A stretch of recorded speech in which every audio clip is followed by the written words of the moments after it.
Hello, everyone, and welcome back to the 16 millimeter film crew. I'm Cindy. And I'm Dale. You can watch us on YouTube. You can like and comment on our YouTube videos and subscribe to our YouTube channel.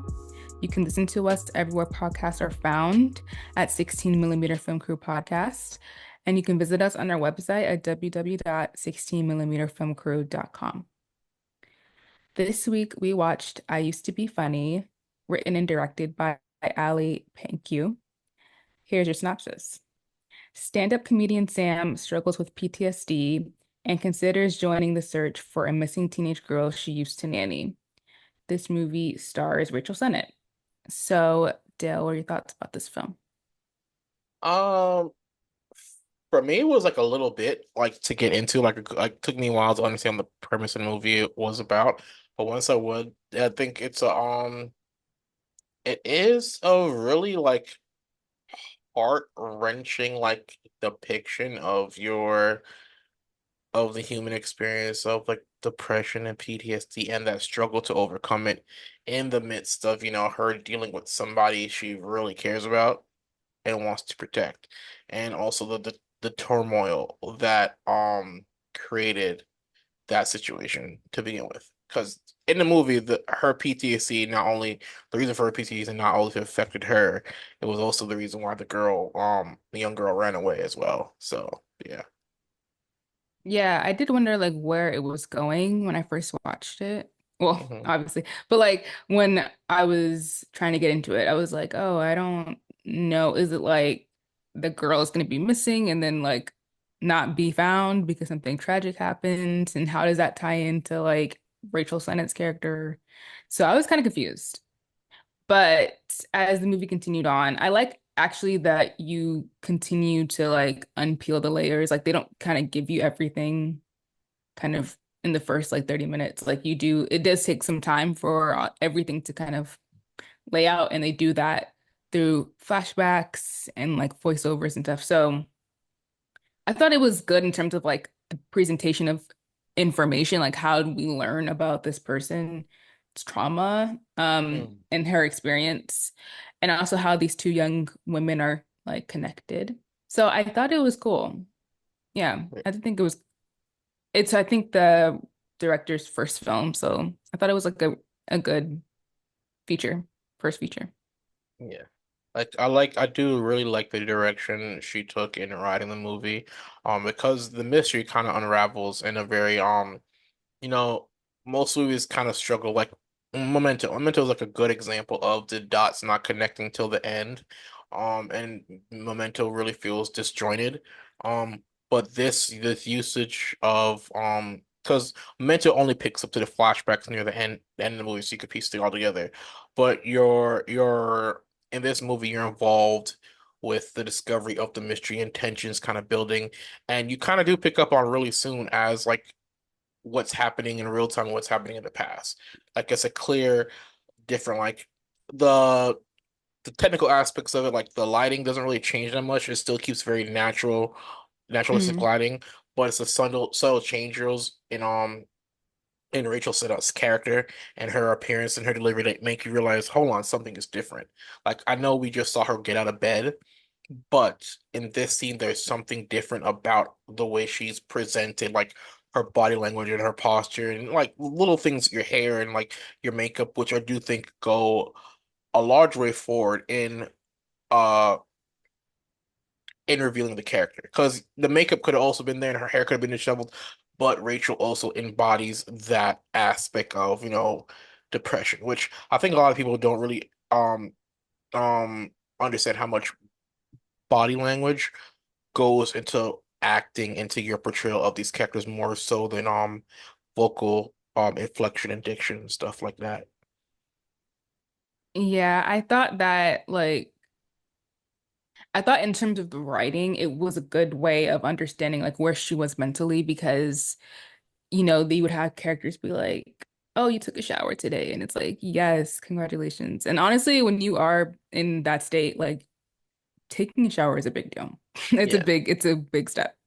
Um, and I think that because Rachel is like a comedic actress, so like maybe you haven't seen her do more dramatic stuff.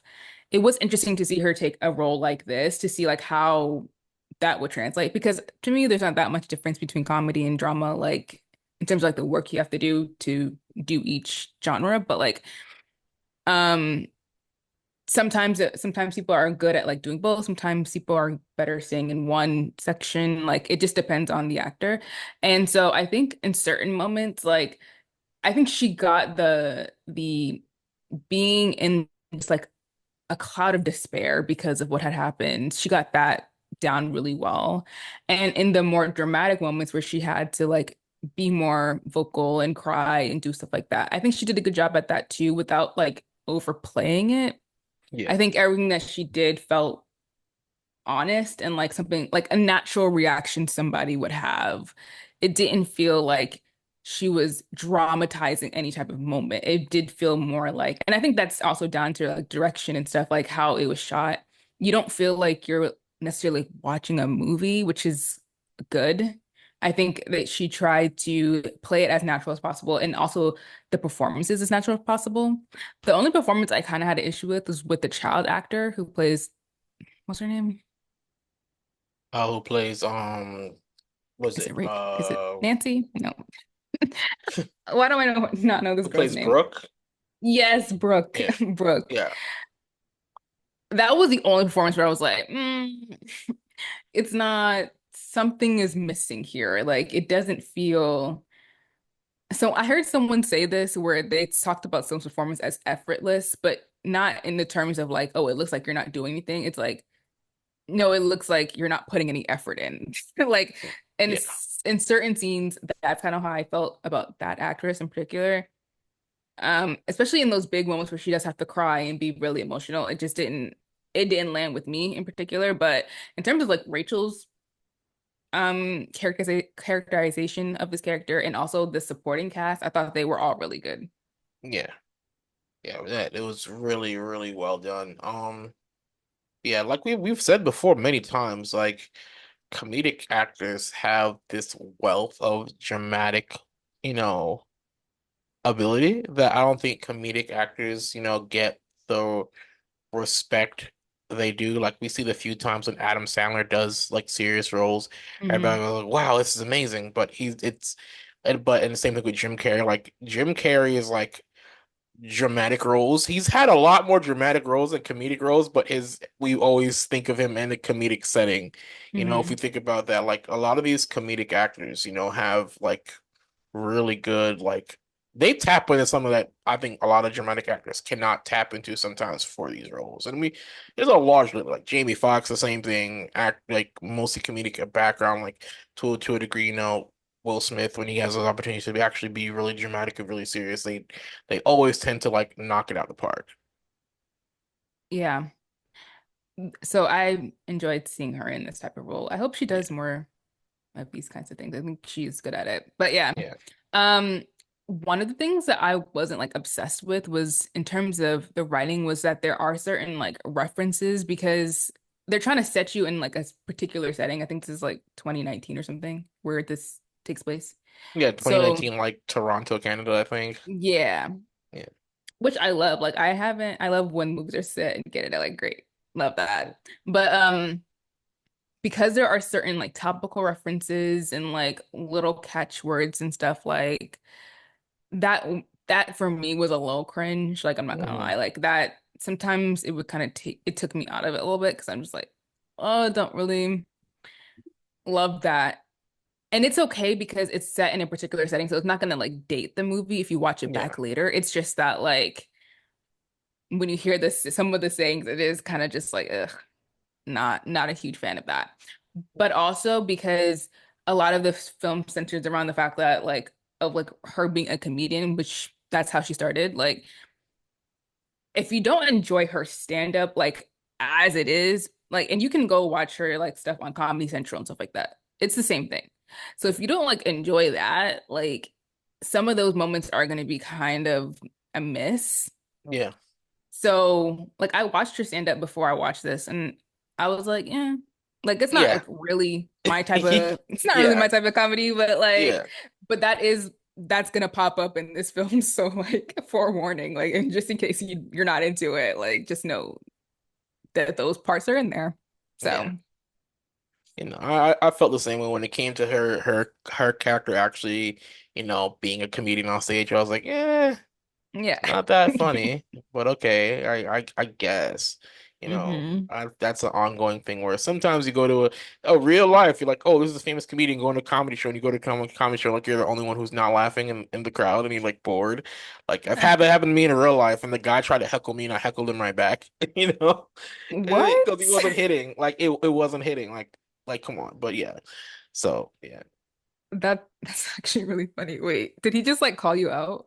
Yeah, Like you're not I was laughing? just like I was just like for some reason me and my friend went to the show. We were in the front row, and I was just like, okay, sure, whatever. And I was like, you not laughing because you bald. I was like, oh wow, you're the first person to make that joke, my guy. Like, yay! Oh, And he just like, and everybody else started laughing at him. He was like, yeah, no, no, it's not. Yeah, yeah, that's okay. but They're that's the hit or sensitive. miss. That's the hit or miss of comedy. Sometimes you go to a show and the show's Yeah, bad. So yeah, yeah, that is true. It's very hard to beat comedian because yeah, yeah, because comedy is so subjective. But speaking of getting back to the film, the film, yeah. yeah, I was interested in that story. But anyways, getting back to the film, in terms of like what happens to her, I Yeah. was kind of thrown off a little bit. And I think that's maybe a good thing in terms of like the writing of it, because when we meet Brooke's dad, what's his name, Cameron, Yeah. like he doesn't seem like that impressed by her. Like she's just kind of there and he hmm seems a little bit detached. Yeah. So I was like, so I didn't know that he would, I mean, it doesn't shock me, but it's also just like it wasn't in my head that he would do something with her. I mean, he does make Mm. a comment about her appearance, but I think that was more just in reference to like her being a comedian. Like, oh, if you're a Yeah. comedian, you have to go through like a whole bunch of stuff. And people said that quite frequently during the movie. It's like you can't make jokes unless you have had like a tough time, Yeah. which is interesting. Like I think I've heard that before, but like that I guess that's true. I can't say it's not true, but like yeah. So it was kind of crazy the way that unraveled. And also just the fact that like I was upset. I was upset because I was like, not only did she get assaulted, but now she doesn't have a job. And you cannot be a comedian like when you're doing like club to club gigs, like you need an actual job. Like you cannot just be like doing that. You're not gonna have any money. So I Yeah. was like, not only did she get assaulted, but she lost her bag. Like I was actually very angry, and I'm glad that he went to jail because like what? Yeah. Like don't, why are you messing with people? I hate it. I hate it. I hate it so much. Like, stop messing with people. And then also the daughter who was going through a lot, like her mom just died and she's trying to like find her way. She's like 14 years old.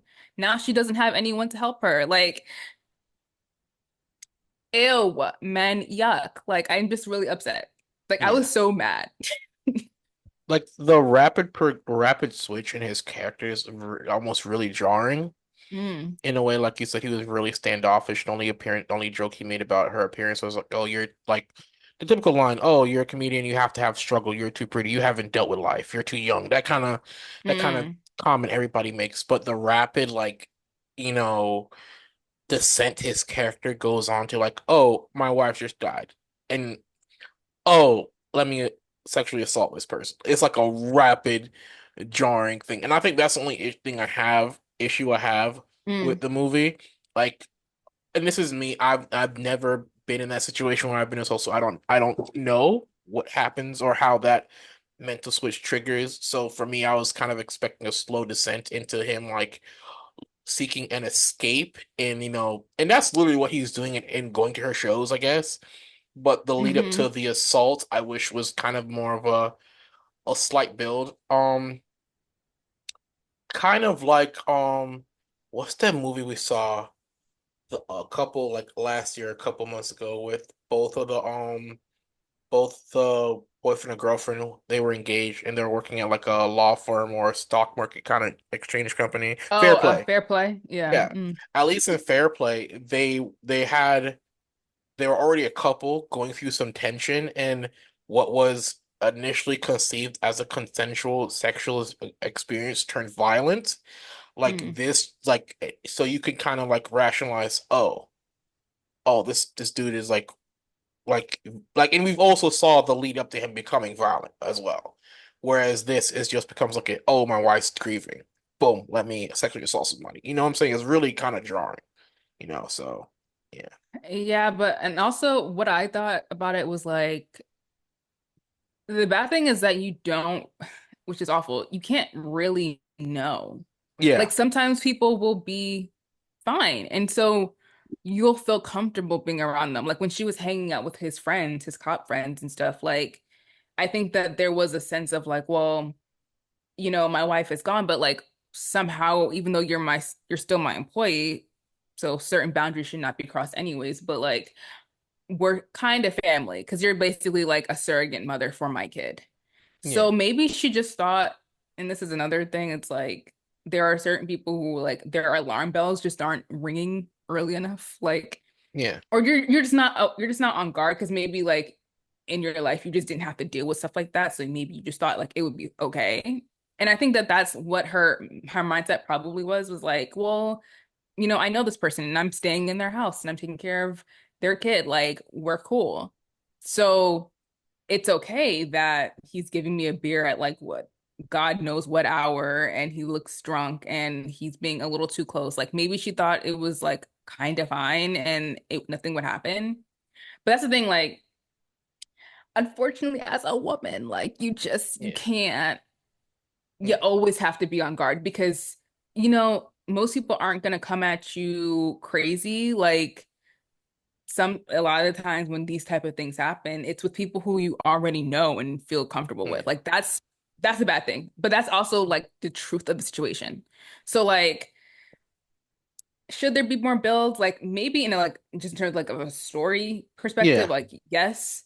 But Yeah. like is it true to life that like sometimes these things just happen like that? Like that's also Yeah. true. So it's like, Yeah, yeah. and I'll preface that because as a guy, I've never been put in those situations, and I've like never put anybody in situations. So that's when I say it was kind of jarring to me, Mm, and that's the thing. It's also my interpretations based on my experience as a male. I've never been put in those situations where I've had to be a woman and be on guard like 24/7 for even people around me that I consider close friends, kind of thing. The mm, only time I've ever had to do that is like literally around cops or a strange neighborhood as a black male.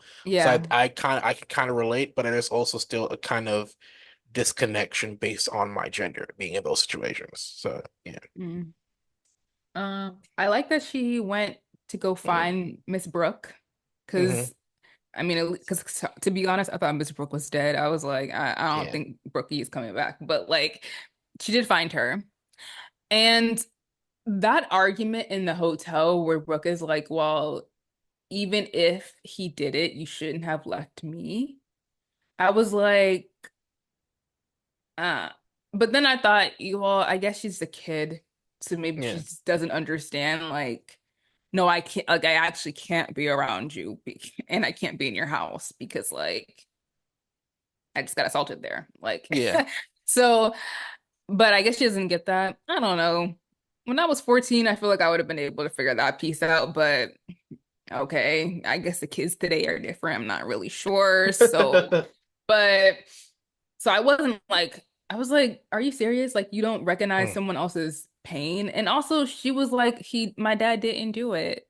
Yeah. Like, so not only are you getting yelled at by this child, but she doesn't even believe what happened to you. Like, what?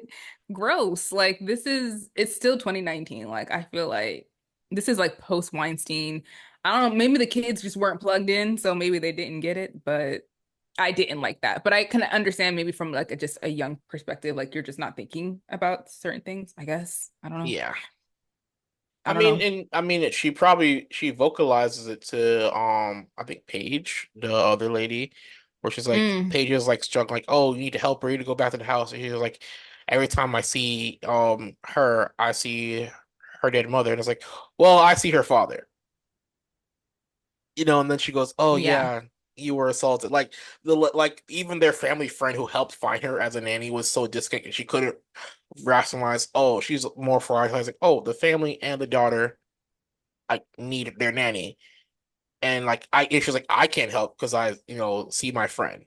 every time I see her. It's Mm, like, oh, but you can't recognize I every time I see her, I see somebody who assaulted me. Like right. that disassociation of it. And that also goes back into what we were talking about before, like those people in those circles, like not those people, but those interactions and those kind of social circles are also why a lot of women don't report their Right. assaults because Right. it kind of either goes to your fault or people are not empathetic and understanding of their plight and their situation. You know, Yeah. you should be feeling fine. It was one moment, on both sides, Mm, both men and women react, that way. So, and but yeah. That I'm happy like her friends and her support system of yeah. friends were actually understanding. Like the only time they were kind of not on her side, I guess, a bit was they were kind of force her back onto the stage. And the guy Mm, was like, "You're coming to the stage no matter what." But other than that, her friends were like you said, "Oh, you took a bath today. Oh, you put on clothes. You got outside the house." Like very supportive of her relearning those basic things that, no matter in any kind of depressive state, are it's really hard to function on that level. yeah. And to your earlier point, that's why that court case scene really bugged me because it was just like, yeah, that's what they do. They like try to pull things out of nowhere, out of context to paint you as not a victim, but a participant. And it's Yeah. like, what? So like I'm glad that the judge at least had the sense to be like, no, that's not happening. But yeah, that's what I was gonna say earlier was like her friends and her even her ex-boyfriend, like the fact that everybody really was still trying to help her out is great. Like that's what you need. You need a really good community around you. And I'm glad that like her people held her down. Like even though she couldn't like fully pay rent and whatever, like they took care of it. I like that at a certain point they were just like, you really do have to like do something. Like you have to like get out of here and like go outside and like try. You have to just try. And I think that's what the thing about good friendship is that like they are going to be there to hold you down, but also they'll be there to keep you accountable and like give you the Yeah. reality check that you need sometimes and the push that you need to, Yeah. because I don't know, they didn't show the scenes of her doing the therapy, but she said she was Yeah. doing her therapy. So, okay. But like they shouldn't have pushed her on stage that early, but I do think that like afterwards when they're all on the couch and they're talking to her and stuff, like I thought that was a really good depiction of like what your support network should be like. So, yeah, I'm glad that they showed like the people around her and how like that was helping her heal and like come to terms with this Mm. situation. So, yeah, they did Miss Allie did her thing with this. Like honestly, like there even though there were like a little couple moments that were like, I Mm. still feel like overall the depiction of the situation and the story that it told, like that was being told, was actually really solid. So, Yeah. Yeah. I mean, yeah, from like like as a first time director having a project on like this kind of, and I don't mean to say first time because obviously directing stuff on like her did stuff on web series and stuff like that and other I guess she also did a comedy show and she was a story editor on Schitt's Creek or whatever, but like mhm. taking the gamut 100% of being the writer and director on your first major film release is incredible. You know, she got this premiered at like fucking South by It was a South Southwest by and stuff Southwest, like yeah. so yeah. In the news, HBO Max has displayed or revealed their 2024 to 2025 slate, which includes season 3 of The White Lotus, the It prequel series, Welcome to Derry, some more footage of The Penguin and Dune Prophecy, as well as season 2 of The Last of Us. Hmm. So, The Last of Us and the White Lotus will come out next year, as well as a Game of Thrones prequel, which is The Knights of the Seven Kingdom. That's also coming next year. But for people who have been anticipating and waiting for some new footage from The Last of Us, we got that plus an entire new cast, which includes Caitlin Dever, Catherine O'Hara, and Jeffrey Wright. So, how are we feeling about this fall to winter season? I don't know. I mean, with HBO, you kind of already expect a lot of good things. I mean, of course, I am curious to see the drop off of the White Lotus anthology. Um, I think post season one, it's kind of been waning, and that's what happens a lot of times with anthology series, I guess. It's just the nature of the beast. It's sometimes with some shows, it's hard for viewers to get invested in new characters every single season on a recurring basis. So, but yeah, we got a good cast: Parker Posey, Walton Goggins, like Stacey Bibb. So, I mean Leslie Bibb. So potentially it should be good. I guess Natasha Rothwell's coming back from season one, so at least that's a familiar face people can see. Um, the It prequel series, Welcome to Derry, I'm kind of like, I guess, a bit apprehensive on that. Because wouldn't the prequel series be, or the prequel story be like the first It movie in a way? I don't know. I guess they want to delve into Pennyworth's background, I guess. I don't, or Pennywise's background, which I don't think to me with the story of It is really important. The story isn't how the monster came to be. The story for me is, these kids being harassed from childhood to adulthood, that kind of thing. I think the one I'm least looking forward to is probably The Last of Us though. Um, because like it seems like they're like really making a intense decision to basically beat for beat copy see the Last of Us 2 from the game. Of course they're gonna intermit flashbacks and stuff like that. But I feel like because if you've played either games, there's a big like time gap between the two. I probably would have like looked forward to either a recasting what's her face a bit to at least age her up to match in the game, and also fill in some of those spots with new stories and experiences, for these characters in this world and that setting. Give us something new that, we haven't seen in the game, in those intermediate times. Then for like season three, you could probably go towards more back to following the game verbatim in a way. So, Yeah, I'm excited um, for I didn't really care for the White Lotus, so I'm not really invested in that yeah. at all. But I'm excited for Doom Prophecy. I hope that that is good. I'm not really sure. The trailer was a little, so I'm not sure. But like I hope it's good. I'm excited for the Penguin series. I hope that's good as well. And I'm excited for the Game of Thrones prequel, Night of the Seven Kingdoms, because I'll take whatever they give me, honestly. Yeah. Um, but for The Last of Us, I am very excited because like that was one of my favorite shows that came out, Hmm. and I've been like waiting for it to come back. So I didn't know how quickly the turnaround was going to be because I don't know if they had just finished filming like earlier this year, so I wasn't sure. But like I'm really excited for that to come back and just to be reintroduced to that world. And I love that Jeffrey Wright is in it. He's so amazing. I'm just glad to see him in anything, honestly. But also Caitlin Dever, my girl, is going to Yeah. be in this season. I cannot wait. I cannot wait. And I didn't play the game, so honestly, I don't know. Yeah. And I don't care. I Like mean, what they happens. they brought Y'all can back do Jeff. whatever. And I'm like, I mean, no. yeah, it's like they brought back Jeffrey Wright to basically play the character he plays in the game. So Oh, he was in the game. Okay, I didn't know that yeah, either. so yeah, See? so that's why I was saying the expectation for me is totally different from mine since you weren't an active participant in playing the game. But yeah, Mm. I mean, I think the thing I probably am looking most forward to is like the Penguin. Like Yeah. every time they drop something, I'm like, oh, this is amazing. This is like literally like cinematic stuff on like a TV level, which is Hmm. what we initially wanted from these streaming services that we never got. And Yeah. which was also weird because we did get that with these pay-per-view, or we didn't say pay-per-view, with these premium subscription cable options in the past. Like that was what HBO was known for in like the 90s, early 2000s. We're gonna give you cinematic quality TV.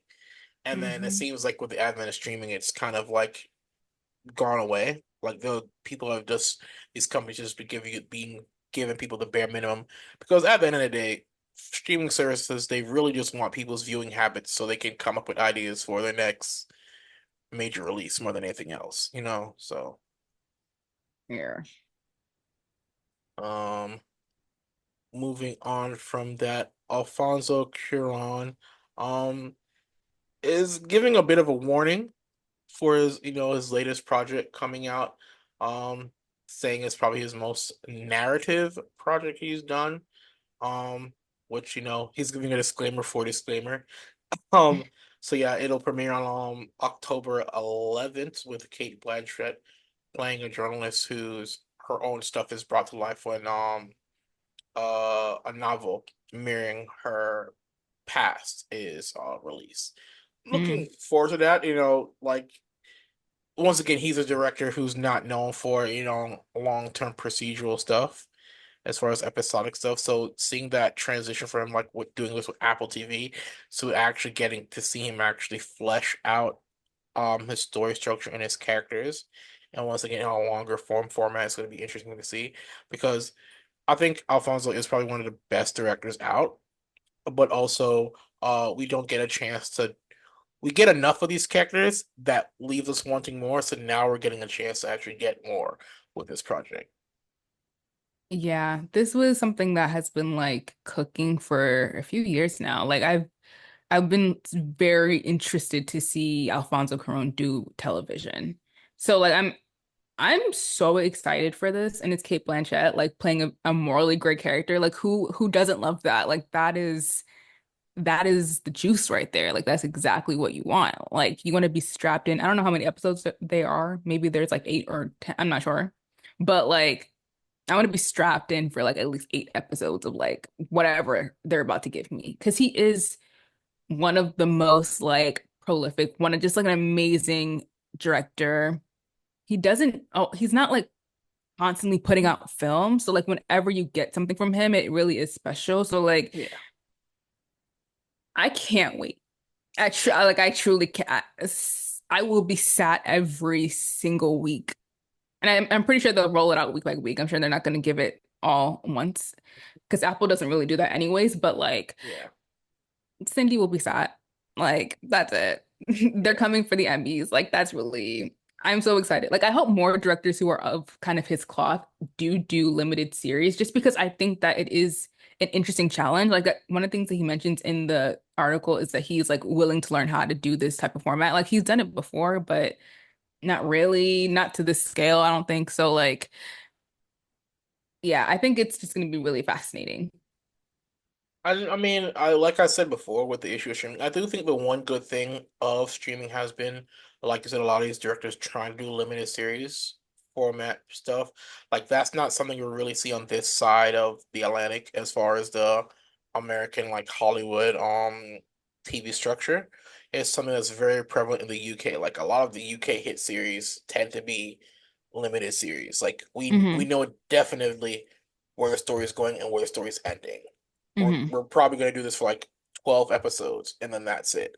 Whereas here, once the powers that be like, oh, the show's a hit, we gotta somehow drag this thing on. So now, for some reason, this character dies, and or we're gonna reset this character from how the evolution and growth the character has right back to square one in season two, and we're gonna throw this random family member that shows up, and you get a bunch of jumping the shark moments in an American TV shows, which really at the end of the day really lose the audience's interest in these properties and get diminishing returns. Whereas with this, limited series, the interest is always there, and you're always still willing to go back and rewatch what you've already seen. So, yeah.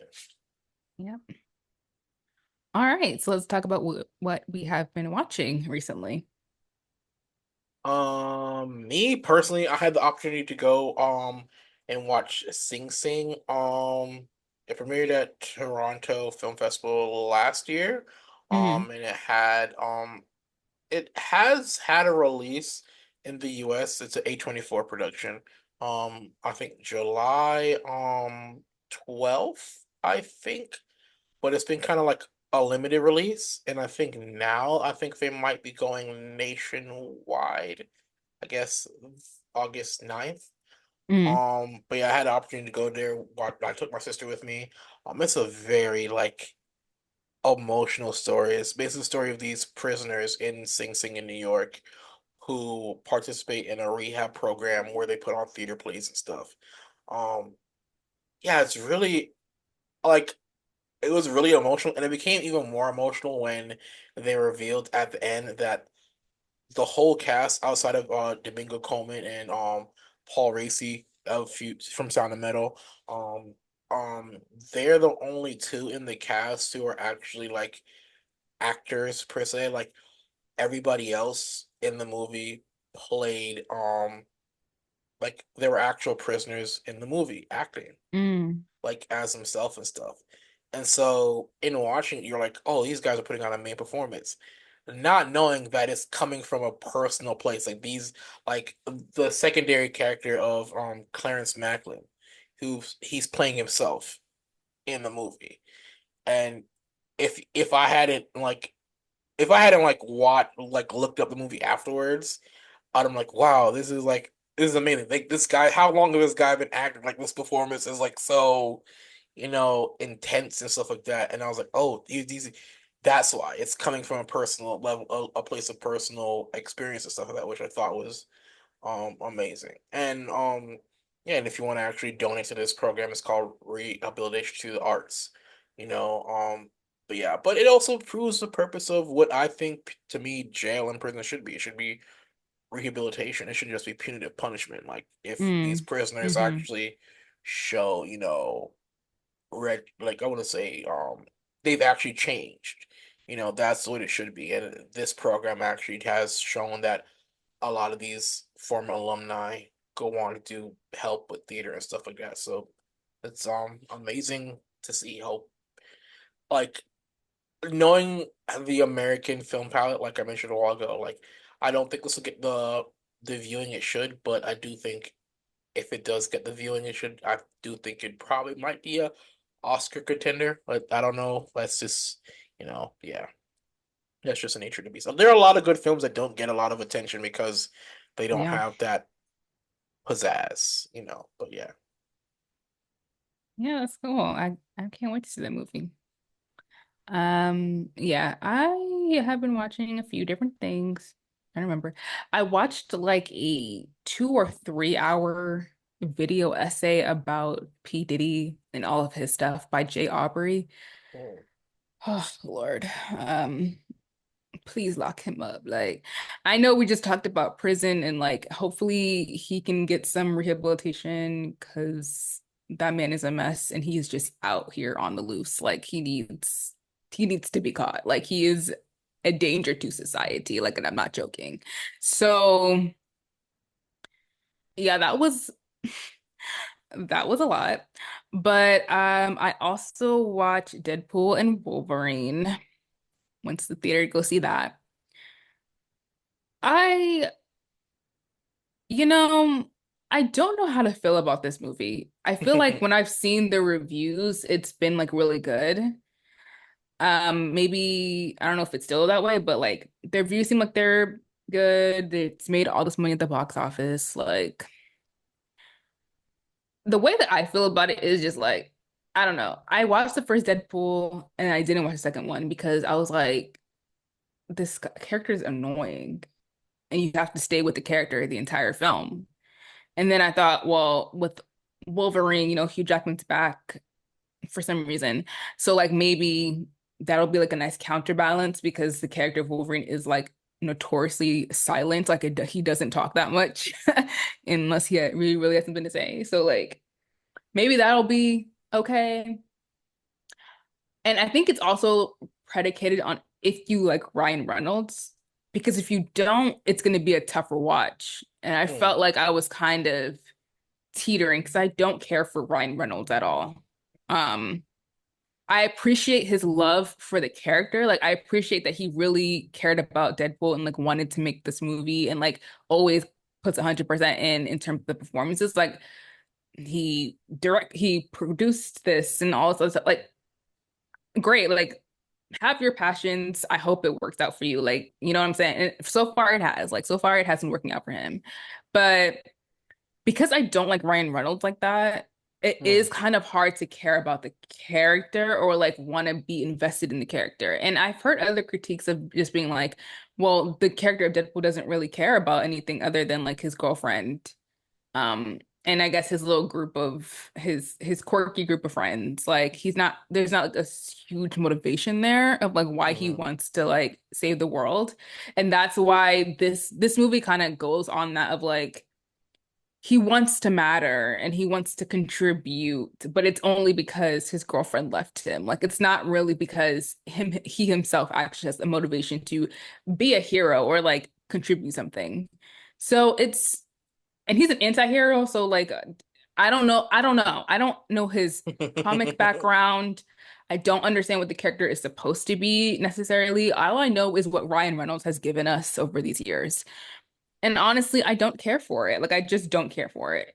So he just is really irritating. Like I'm sorry, like he is just a really annoying person in this character. And I didn't know that the character also makes references to the actor who plays him. So you're getting jokes like, unless you know Ryan Reynolds' life, they're gonna completely go over your head. So it's like, what? So some of the jokes, there's a lot of jokes, and I guess that's a part of the character. Some of them were just like, oh, haha, when you have the little laugh. And then some of them were just like, stop talking. Please stop talking. I'm begging you to stop talking. Like this movie has so much going on.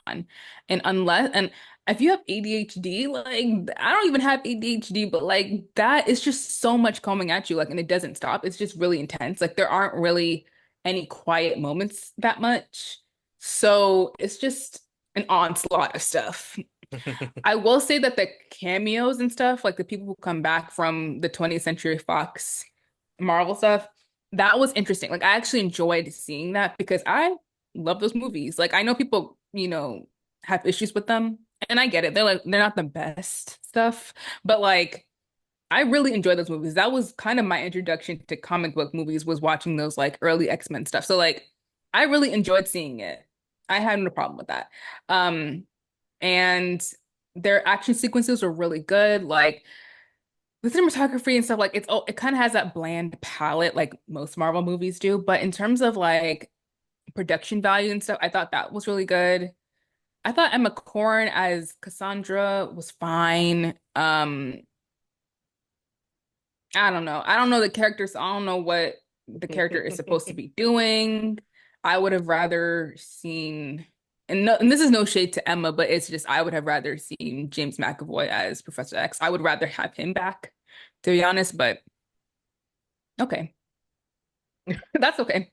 Or is it Patrick Stewart? He also plays a character. Yeah. I mean, Yeah.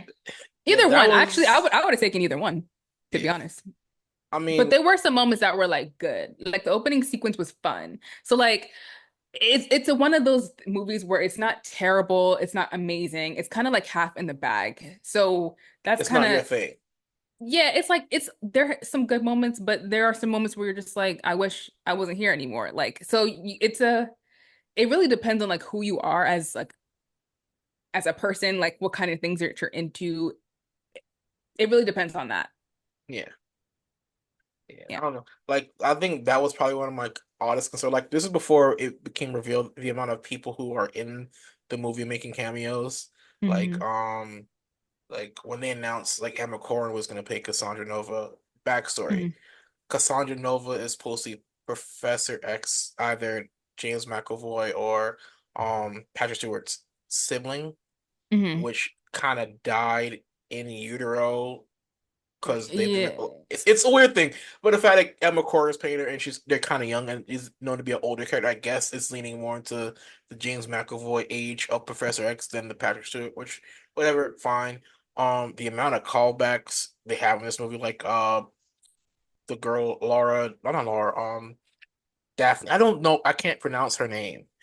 Um, Oh, she's who gonna act plays like X-23? yeah, she comes Uh-huh. back in it. Like we kept a lot of these secret. Like, for a long time, people were kind of aware of, the issues between Ryan Reynolds and Wesley Snipes shooting Blade 3. And apparently they patched up because, Wesley shows up in here, and Yeah, that was fun. people only thought like the Sci-Fi Channel version of Blade was going to be in the movie based on, the trailer. We only see that Blade, but to be revealed that Wesley Snipes is like one of the main Blade, and he's in that fight sequence as well. You Hmm. see Jennifer Gardner's Elektra. pop up. Loved that. Fucking Henry Cavill as Wolverine, which breaks like that Marvel DC kind of wall, kind of being like wide open. Hmm. And of course, Captain America, Chris Chris Evans, yeah, Evans that shows up as back as Human Torch. as I was Human so Torch. excited. I was like, So yay. yeah, I think That's the thing. Like, I liked those yeah, like little. I think Ryan Reynolds mentioned the person they wanted to get who didn't want to be involved in the project was like Nicolas Cage. They wanted his Ghost Yeah. Rider in the movie, and Nick was like, no. And I'm like, but Nick, you take any role. Like, wow, like, but you turn down this one. Like, I don't know. He's being more So, selective. oh I yeah, think he's yeah. being. So, but yeah, But yeah, so those moments were nice. But yeah, like the movie overall is kind of, yeah, it's just a little messy. yeah, So is it gonna reboot the entire MCU? Like, I don't know. The MCU seems like it's desperate. Like they're desperately needing something to kind of rejuvenate it. That's yeah, why they brought RDJ back. But like, that's not my problem. Make a yeah, good movie and I'll go see it. Like that's really all it is. yeah. I That's how I think feel about it. when the MCU was like, they weren't like superhero driven. They were superhero movies within genres. Mm, Like it worked because if I want to see a spy thriller, I got Captain America. If I want to see like sort of more sci-fi action stuff, I have like Guardians or Iron Man. You could pick and choose based on your palettes, but then everything kind of became the same. You hmm know, hmm and then all this multiverse BS, which has really messed up everything with all the movies. But yeah, so Yeah. They still got some work to do. yeah. But yeah, and then I watched House of the Dragon finale. There's been a lot of conversation about it. And I just had to, I went back to see what was the finale episode of Game of Thrones in season two. Mhm. And as I was reading through it, I was like, okay, so people are angry. The actual complaint is that like it's all set up, no payoff, right? And then I went back and saw the plot of season two, episode 10, and it's all set up, no payoff. So I'm like, why are we so upset? And I think someone else had this commentary where they were like, the people who are coming to House of the Dragon aren't necessarily Game of Thrones fans. They're Yeah, just like newer people who were interested in this franchise. And what they're expecting is big moment after big moment. And because that's not what House of the Dragon is, and to be honest, that's not what Game of Thrones was in the beginning either. They're upset that there aren't those bigger moments. yeah. And like there are issues with this season. Like, I'm not even gonna hold you. Like, there are some issues with this season. Like, and if you want to have that conversation, we can have that conversation. But in terms of like having this overly like, I don't know, negative response to the finale, I don't think it's warranted. I don't. Mm, I don't think it's warranted. I think that if you want to have some critiques about it, there are critiques to be made. But in terms of it just not like giving you some big Battle of the Bastards or like some like insane battle that I guess their people wanted, but they're saving it for season three. Like, mhm. I guess they just don't understand what the franchise really is. So, I mean, I can say that as a person who A understands story structure and a person who is a fan of House of Dragon with a linear interest in Game of Thrones, I could kind of see a person who just like heard how popular Game of Thrones is and then dives in with House of Dragon without being aware. Like I said, I experienced Game of Thrones through osmosis through the social media without watching it. So mm, basically, all you get is a Cliff Notes version where all you hear is big moment, big moment, big moment. right. But um, and this has also come down to people not having zero media literacy these days. Mm, Every moment in a show can't just be big moment. And sometimes all right. you are just gonna get, clip not really cliffhangers, but season enders that don't resolve the whole season, but set up plot points for season two, because that's story structure. Like when you read a chapter book, chapter one isn't gonna instantly solve all the problems chapter one's like, no, we have to continue to build for chapter two, chapter three up toward the resolution of the book. And Hmm. so, I mean, yeah, that's it to me. I'm fine with, Game of Thrones, like House of Dragon, the way it is. I remember some people like the scene where Allison and Rhaenyra are both looking at each other, I think. Um, and somebody was like, "Oh, this shows how they really love each other," and then the other person like, "No, it just proves Rhaenyra's realized how stupid Allison was." Like the smile, like I love that where people can like kind of put their own impetus on what they think characters' intentions are in certain scenes. Like, so I love, you know, media like that that allows people to create dialogues and their own assumptions off of stuff. But yeah, I think the reaction expectation of there was no big moment in the season is just down to poor, media literacy and understanding of story structure. So Yeah, I think their expectations were something that wasn't, they're not, I guess they just don't understand. To me, that's what the issue is like you just yeah, don't understand what the franchise is yeah, because you probably didn't watch Game of Thrones. So, or if you watched Game of Thrones, maybe you watched it recently, so you kind of skipped through episodes and got to your favorite episode where things got good. So, like, yeah, or where there were kind of bigger moments. I do yeah, think that the show overall this season was a lot better than the first one, the first season, but I also feel like there were pacing issues that kind of made you feel like you weren't really getting anywhere. Spinning its wheels, if you will. Like yeah, it was kind of doing that in certain sections, which I wasn't a fan of because I feel like I haven't read the books, but I'm assuming there is a lot more plot there that you could have mined. Like, let's just say you didn't want to skip to some of those other moments that you're going to save for season 3 and 4, but like there were other things to do. And I just feel like you had certain scenes where people were just looking at each other for like a whole minute. And it's like, oh, okay. yeah. What? I, So the pacing wasn't great. Some of the writing was a little bit redundant, but in terms of like overall, in terms of yeah, character development, and also if you want to talk about those bigger scenes, CGI, visual effects, like all of that, performances, all of that was A1. Like yeah, this is still one of the best shows on television right now. So like, I mean, I'm glad people are talking about it because at least they care. But I think that in terms of like what you thought you were gonna get from something like this, maybe you should just temper your expectations a little bit. yeah. Those are my feelings. Yeah, I do think the pacing issues in this season were apparent. Because they've entered the conflict they were kind of leading towards in season one, and Mm, still kind of picking back up. Whereas season one, there was a constant rising tension, especially when they were young girls, and that yeah, tension of, oh, my friend is now dating my father, and the people don't want me to be king, but my dad still kind of does. And then you see that tension then rise to a climax when they hit adulthood and shit hits the fan. And now at this point, season two is just kind of a continuation of that hit the fan point we got in season one, which I'm okay with. That's, like I said, how stories are structured. But yeah, I do think yeah, there were a lot of dead moments. I think the overall issue with season two is the pacing. There are like, as storytelling, you do have slow moments, but I do think those slow moments in season two were really a bit too draggy in a yeah, way. So yeah. So hopefully they'll work on that yeah. in season 3. But yeah, that's it from us this week.